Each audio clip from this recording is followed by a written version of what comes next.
Penggugat Jokowi menginginkan semua fasilitas waktu Jokowi menjadi presiden harus dikembalikan jika terbukti ijazahnya palsu. Jika Jokowi dibuktikan itu ijazahnya palsu, itu secara politik pencabutan hak politik. Hak politik adalah apa misalnya? Hak pensiun, hak yang diberikan rumah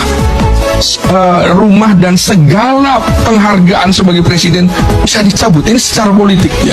Kalau itu terbukti, dampak warisannya juga, dampak warisan politiknya tentu saja namanya akan tercoreng dan ini akan berdampak pada keluarganya seumur hidup. Jadi ini tidak main-main. Nah, persoalannya di kita ini, Bang Karni, barangkali karena budaya politik Jawa itu lebih menonjol daripada budaya politik lain, karena memang secara budaya Jawa lebih kental. Maka seperti yang dikemukakan oleh mantan Presiden Soeharto, mikul dhuwur mendem jero, itu akhirnya proses hukum dan proses politik itu jalan di tempat. Nah, karena itu seperti melindungi presiden-presiden kita sebelumnya. Kita yang merdeka bersama dengan Korea Selatan, merdeka tahun 1945, kita ketinggalan dalam hal ini. Korea Selatan berani mengadili presiden-presidennya. Ini sebuah peringatan sebenarnya, supaya seseorang kalau menjadi penguasa, menjadi presiden, dia harus berpikir jangan berbuat bohong. Jangan mengedepankan pencitraan. Hasilnya apa? Berapa banyak presiden Korea Selatan yang sudah dibui walaupun kemudian dimaafkan. Hasilnya secara ekonomi luar biasa. Korea Selatan menjadi negara maju, jauh lebih maju daripada kita. Kasus ini menjadi pelajaran bagi siapapun yang akan maju dalam kontestasi apapun. Maka dokumen negara ini harus betul-betul keasliannya bisa dipertanggungjawabkan. Mengapa kemudian persoalan ini kemudian naik kembali? Nah, Jokowi, boleh saya ini ya? Jokowi adalah pejabat publik pada saat menjadi wali kota, gubernur, dan presiden. Maka publik menurut saya juga wajar kalau menanyakan hal itu kembali. Dia sedang waspada, dia sedang membaca, dan dia juga otaknya coba mengklarifikasi benar atau tidak kasus ini. Kemudian juga Prabowo berkali-kali juga mengatakan bahwa kalau matahari disebut terbit dari barat berkali-kali dan itu disuarakan terus-menerus, publik juga akan percaya. Ini mengatakan betapa bahwa orang menjadi sinting karena percaya dengan propaganda tersebut. Jadi kalau kita kemudian langsung percaya kepada orang yang membela Jokowi, aneh. Betapa juga sama ketika kita percaya pada orang yang menuding Jokowi, itu juga aneh. Artinya kita harus memfilter dari dua belah pihak itu.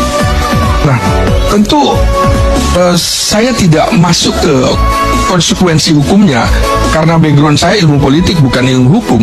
Maka setidaknya begini, ada konsekuensi politik jika itu kemudian terbukti ijazahnya palsu. Saya catat tentunya konsekuensi politiknya, terjadi krisis legitimasi dan kepercayaan publik terhadap siapa? Terhadap pengguna ijazah palsu, terhadap institusi yang mengeluarkan dugaan ijazah itu. Artinya tingkat kepercayaan terhadap Universitas Gadjah Mada juga bisa turun drastis. Karena itu akan memicu keraguan-raguan terhadap kebijakan dan segala peraturan yang pernah diambil oleh si pemegang ijazah itu. Kemudian tentu saja akan ada desakan politik, terutama ke parlemen, ke DPR, untuk kemudian mendorong investigasi DPR ini secara politik. Nah, DPR adalah lembaga politik. Desakan permintaan maaf bagi sejumlah pihak. Satu, tentunya si pelaku yang menggunakan ijazah palsu, kalau itu memang dinyatakan palsu. Permintaan maaf juga dari siapa? Dari perguruan tingginya. Juga yang mengerikan menurut saya adalah pencabutan hak politik termasuk.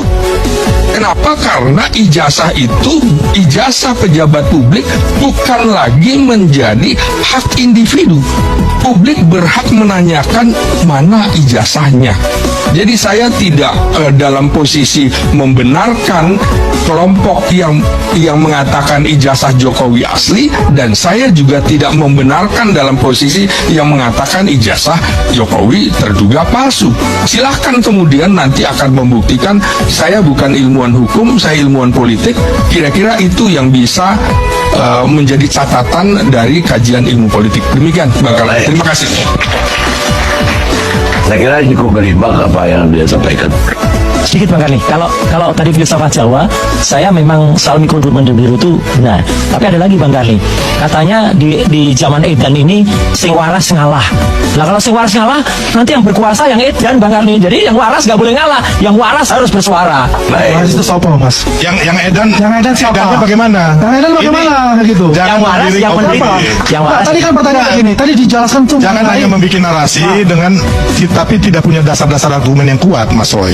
Karena ini akhirnya Anda menggiring opini dan membohongi publik. Jangan. Kasihan bangsa ini kalau kita. Oke. Dan ini sudah dijelaskan baik ya, Ya. Bang Slamet. Intinya Tadi itu diteliti, kan? yang palsu. Bagaimana kalau itu terbukti pengadaan itu asli? Apa dampaknya? Saya kira sebaliknya. Bisa dijelaskan, kan dia Bang Rajo tahu. Oh iya, kalau misalnya diduga palsu, maka harus ada pihak-pihak yang meminta maaf. Dan kalau ini juga asli, maka harus ada juga pihak-pihak yang meminta maaf. Kan sama, artinya pihak yang berlawanan. Pihak yang Saya kira menuduh. sama. Jadi gini, Bang, aku tambahkan Ya. sedikit. Ya kan tadi Abang bilang presiden di Korea, di apa segala macam di penjara. Saat ini belum ada pembuktian baik Pak Jokowi, Pak Prabowo, Mas Gibran melanggar konstitusi atau melakukan abuse of power. Belum ada loh.